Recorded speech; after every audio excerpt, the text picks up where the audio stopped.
Previously on From, Jade consumed the mushroom and experienced intense visions that led him to what he believes is a hidden secret door beneath Colony House, a possible path to escape the Nightmare Village. With that discovery still fresh in his mind, episode 6 begins with Jade urgently telling Boyd that he has found the way out, but instead of excitement, Boyd reacts with caution. After everything they've lost recently and the constant danger from the creatures, Boyd refuses to risk more lives. Jade insists they must go to the cave and retrieve the children's bones, claiming they are the key to everything, but Boyd immediately questions it. Even if the bones exist, what exactly are they supposed to do with them? How would that possibly help them escape? Jade admits he doesn't have a complete answer, but believes the bones are holding the children's souls and that the creatures are guarding them during the day to prevent anyone from taking them. Boyd, however, refuses to trust something that came from hallucinations caused by the mushroom, arguing that it could all just be manipulation by the ghost itself designed to mislead them and get people killed. Jade pushes back, telling Boyd that he didn't even physically go to the colony basement or the cave in reality, so if Boyd can believe the hidden door was real despite not seeing it himself, then he should also trust the possibility that Jade's vision might be real too. After a tense moment, Boyd finally agrees, not because he fully believes Jade, but because he knows they have run out of answers and need proof one way or another, setting them on a dangerous path toward the cave. Jade and Boyd enter the colony basement together. The moment Jade steps inside, he freezes.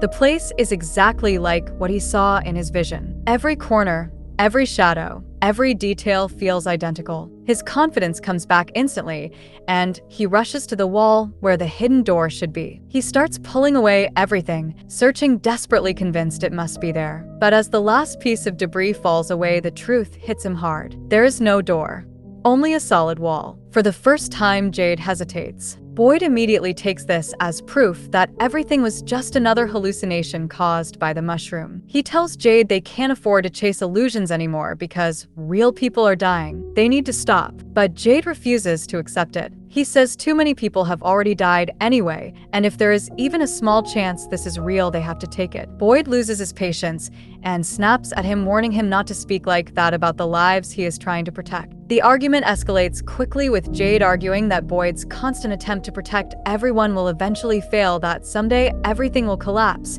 and when it does, it will be on Boyd's shoulders for refusing to act when they had the chance.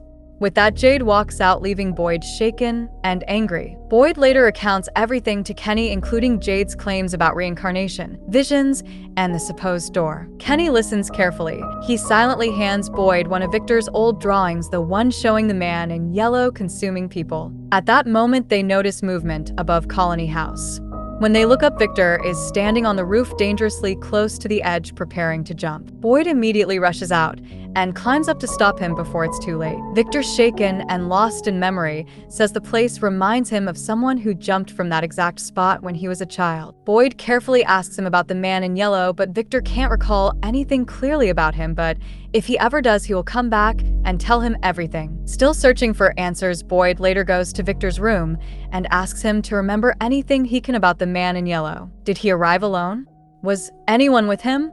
What kind of car did he drive? Victor struggles to remember. After a long pause, he finally says that the man in yellow arrived in a brown car. Back then, he didn't seem dangerous at all. In fact, he looked friendly, funny, and harmless, which is why the townspeople welcomed him. Boyd asks what the car looked like, hoping it might be an important clue, but Victor shakes his head. He deliberately forced himself to forget those memories long ago. Just like many of the drawings he buried, some memories were too painful to keep. Before Boyd can press further, Donna suddenly arrives from the settlement and urgently calls him to the shed. When Boyd gets there, the mood immediately changes. The man who was attacked during the scarecrow attack is dead. Donna pulls back the cover and shows Boyd the body. The sight is horrifying. During the night, the scarecrow creatures didn't just kill him, they transformed him. His face now looks exactly like one of the dolls. His eyes have been replaced with button-like shapes, and his mouth appears stitched together like a toy. It's as if the creatures turned him into one of their own after death. Back at Colony House, Fatima finally finishes the golem she has been working on for days. She proudly shows it to Ellis and explains that it makes her feel safe. Creating the golem gives her faith that she can protect herself from whatever is coming. Ellis isn't convinced, but seeing how much comfort it gives her, he decides not to argue. Elsewhere, Victor sits quietly drawing the brown car from memory. Ethan notices what he's doing and sits beside him. As Victor sketches the car, Ethan starts drawing the events that happened at the settlement. The two silently compare memories, each trying to piece together a mystery far bigger than either of them understands. Meanwhile, Sophia notices Henry staring at the yellow suit that has been kept as evidence. Behind Sophia's innocent face, the man in yellow realizes something interesting, and he doesn't want to miss the fun. So Sophia casually approaches Henry and starts a conversation. Nothing suspicious, just a lonely little girl looking for someone to talk to. Henry, feeling sorry for her, responds kindly. Sophia keeps the conversation going and eventually follows him all the way to the bar. Boyd and Tabitha discuss everything that happened at the settlement. Tabitha finally reveals something she had remembered during the attack. The Scarecrow dolls weren't random at all. They were her dolls. Long ago, in one of her past lives, she used to play with 3 dolls that looked exactly like the ones they pulled from the lake. She remembers someone taking those dolls away and throwing them into the water, warning her that they would bring terrible nightmares. Now, those same dolls have somehow come to life. That realization leads Kenny to a disturbing theory. What if the town isn't only haunted by the monsters that come out at night? What if the nightmares of the dead are also becoming real? The more Kenny thinks about it, the more sense it makes.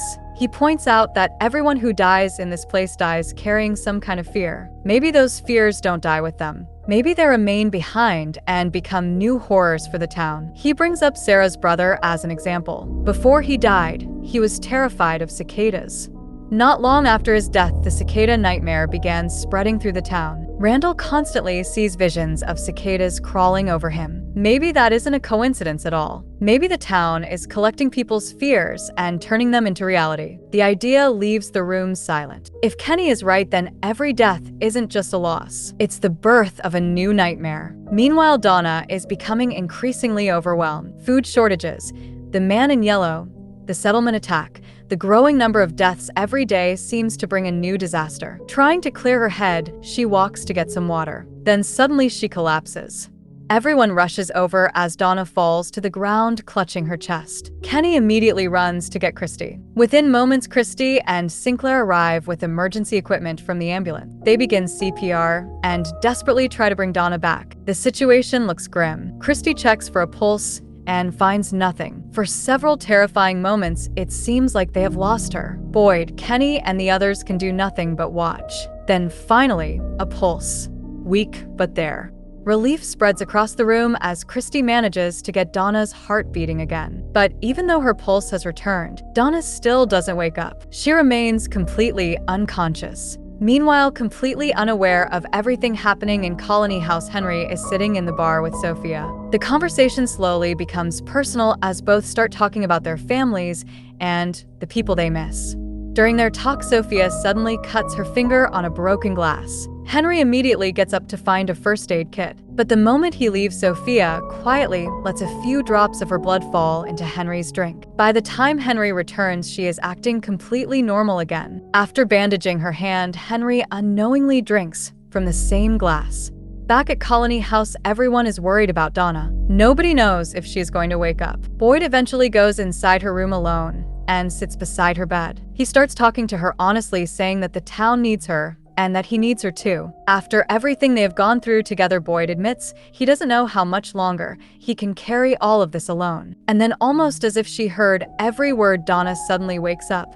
The entire house breathes a sigh of relief. For the first time in a while, it feels like something has actually gone right. But that relief doesn't last long. As Boyd walks outside, he once again sees Father Catry. Even though Catry has been dead for a long time, he still appears from time to time and talks to Boyd. This time the conversation quickly turns toward Jade's theory about the children's bones hidden inside the cave. Boyd admits he doesn't know what to believe anymore. Maybe Jade is right. Maybe it's another trap. He simply can't tell. Catry doesn't answer whether the theory is true or false.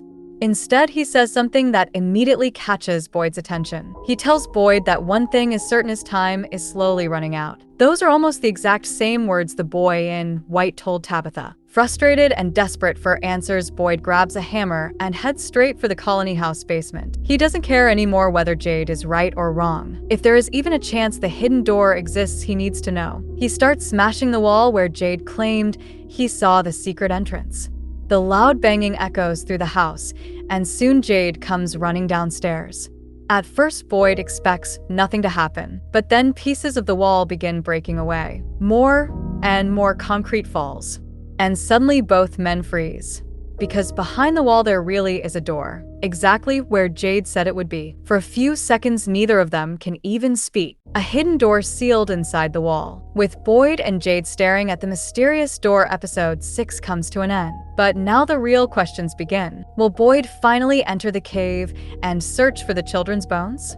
If he takes people with him, what could be waiting for them inside? And what about Henry? He unknowingly drank Sophia's blood, but Sophia is actually the man in yellow. So, what is going to happen to Henry now? Looks like the village is about to get even more dangerous. And trust me, whatever is waiting behind that door is probably far worse than either of them expects.